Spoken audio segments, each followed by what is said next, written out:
Hello and welcome to episode 141 of the Quiet and Strong podcast, especially for introverts. I'm your host, David Hall, and the creator of quietandstrong.com. This is a weekly podcast dedicated to understanding the strengths and needs of introverts. Introversion is not something to fix, but to be embraced. Normally, we'll air each episode on a Monday. Be sure to subscribe on your favorite platform. Leave a review. That would mean a lot to me. Tell a friend about the podcast. Help get the word out there that introversion is a beautiful thing. So I was giving a presentation this past week, and I was just not into it. I actually generally enjoy giving presentations, but on this particular day, I was feeling overwhelmed. I had a lot of unexpected demands on me all at once that week. Have you been there? I'm sure you have. A key part of success as an introvert is preparation, and in this case, I didn't have the preparation I would have liked to have had. So, you've heard of introvert recharge, taking a break after certain activities, after certain types of things. How about introvert precharge? This is the time that helps you prior to the event. For example, I've had at least, I usually give myself at least an hour of precharge time before I interview a guest for the podcast. It gives me time to prepare for the guest, maybe review further some information about them, think about the types of things I want to discuss, make sure all the equipment's working, and clear my head and relax. This helps me get in the right frame of mind. Of course, with all my guests, I'm looking forward to speaking with them, but this pre-charge time makes for a better experience. Of course, the ideal doesn't always happen. Things go wrong. What can you do? Or maybe you do have adequate preparation, but you're just not feeling like it. I wasn't for this presentation. I was feeling overwhelmed. I didn't have the pre-charge time that I like.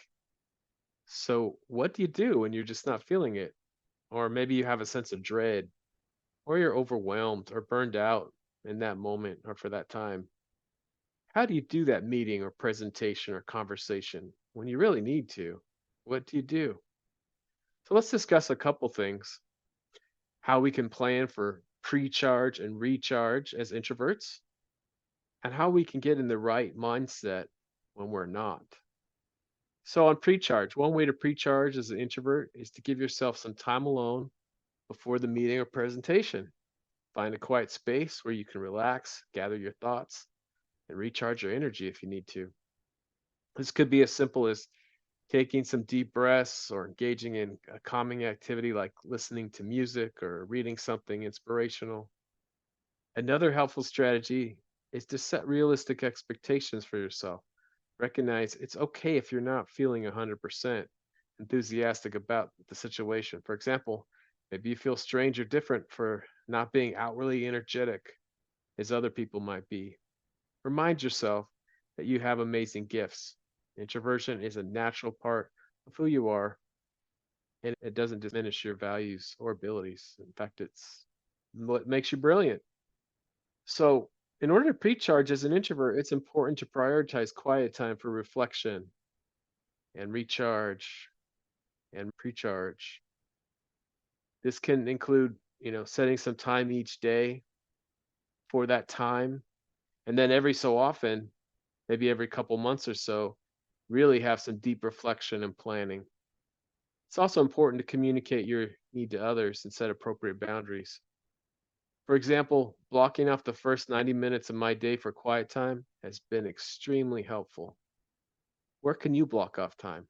What would work best? Remember, productivity is not about being busy, but it's doing meaningful work that aligns with your strengths and needs. As introverts, we need quiet time for many reasons, not just recharge or precharge, as we're talking about, but reflection and planning, recharging and self care, creative pursuits, problem solving, decision making, and getting some work done.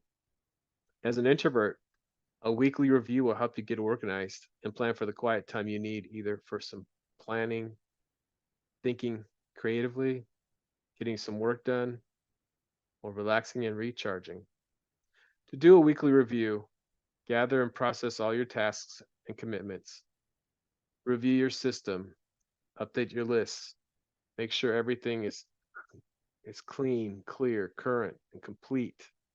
It's helpful to schedule a standing appointment with yourself at the end of each week to review what you've accomplished and what needs to happen in the upcoming week. This can include looking at your calendar, preparing for meetings, setting aside some quiet time for reflection and planning.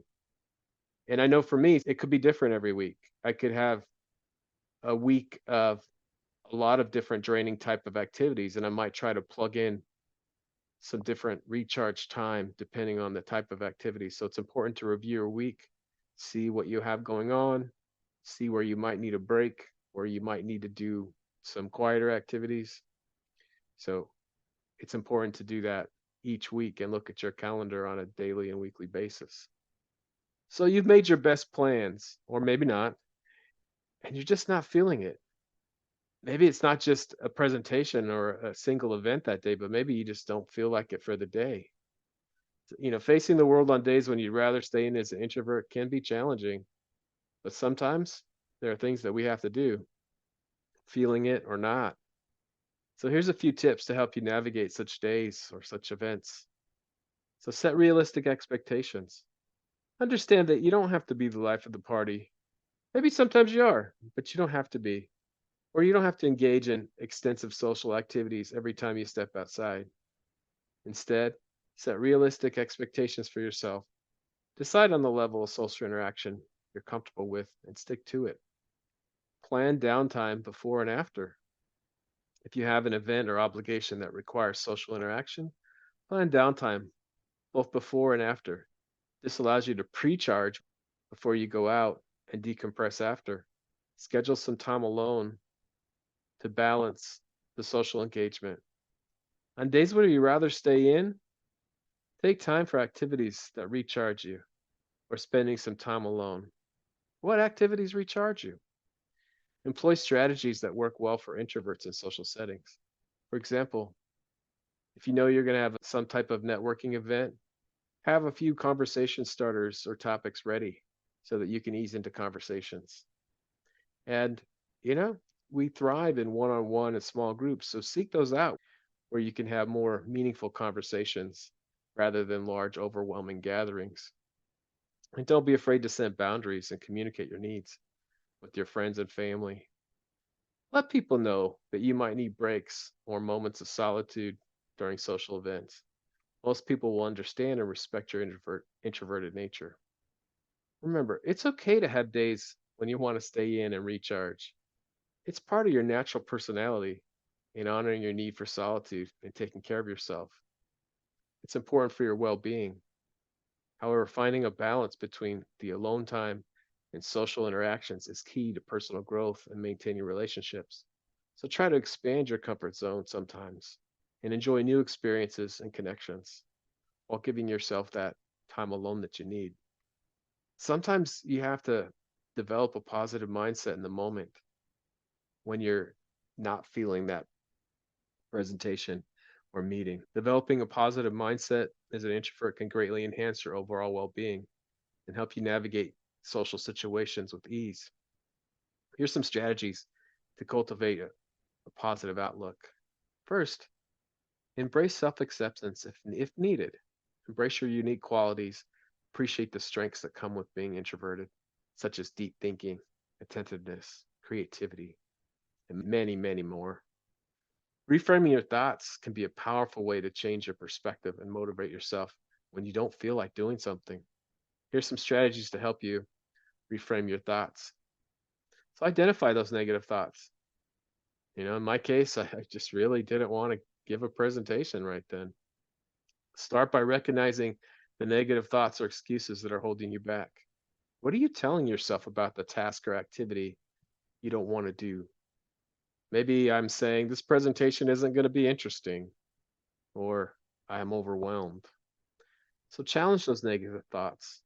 Once you've identified them, challenge their validity. Ask yourself, are these thoughts based on facts or assumptions? Are they helping or hindering my progress? Find the why. Remind yourself of the reasons why the task or activity is important. Focus on the benefits or the end result you'll achieve. Understanding the why behind what you need to do provide motivation. So in my case, there was a reason why I was giving that presentation. I was the expert in that particular topic. Break it down. If the task feels overwhelming, break it down into smaller, manageable steps.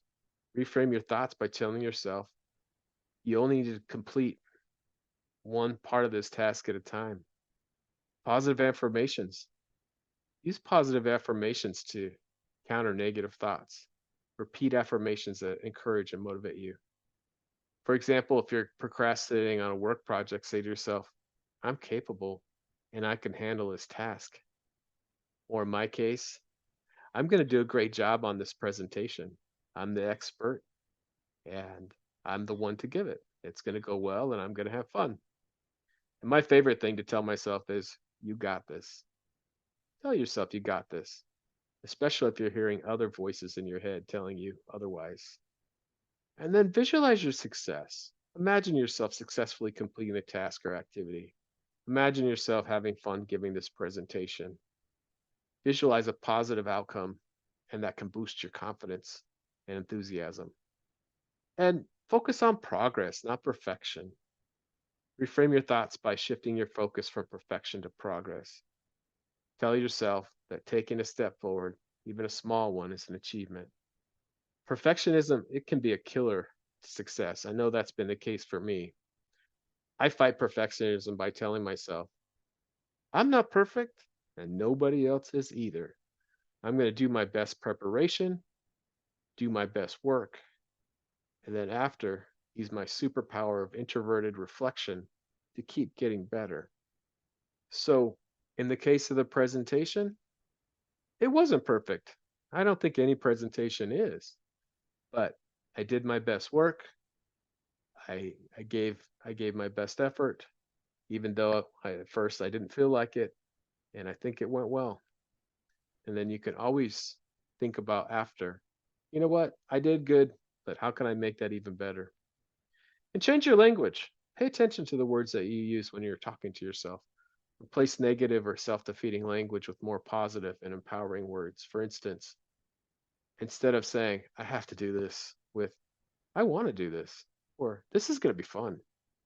Shift your perspective. Consider how your actions align with your long term goals or values. Reframe the task as a stepping stone towards your desired future rather than a burden.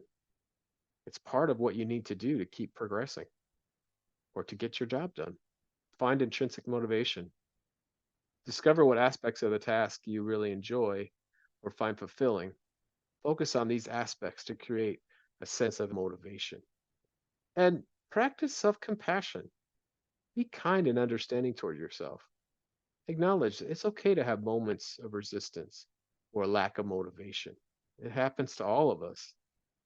Self compassion can help you reframe your thoughts in a more positive and supportive way. Reframing your thoughts is a skill. It takes practice. Be patient with yourself as you work to change your mindset. And over time, you'll find it easier to motivate yourself, even when you don't feel like doing something. And along with reframing your thoughts, remember, use time management techniques to prepare and precharge, and then promise yourself recharge time and maybe something rewarding after that thing that you don't feel like doing. What would that recharge and reward look like for you? Overall, my presentation went well. I did give myself a break after. And then I took some time for review and I looked at my priorities so that I could get away from that overwhelming feeling and really map out what I needed to do and not be overwhelmed. So I was ready for the next meeting or presentation. You have some great gifts and some important work to do. There's going to be some times where you don't feel like doing something. What are some strategies that work for you? Remember, as an introvert, your success strategies will look different from your extroverted colleagues. Plan your precharge and recharge. Remember your great strengths and accomplishments and remind yourself you got this.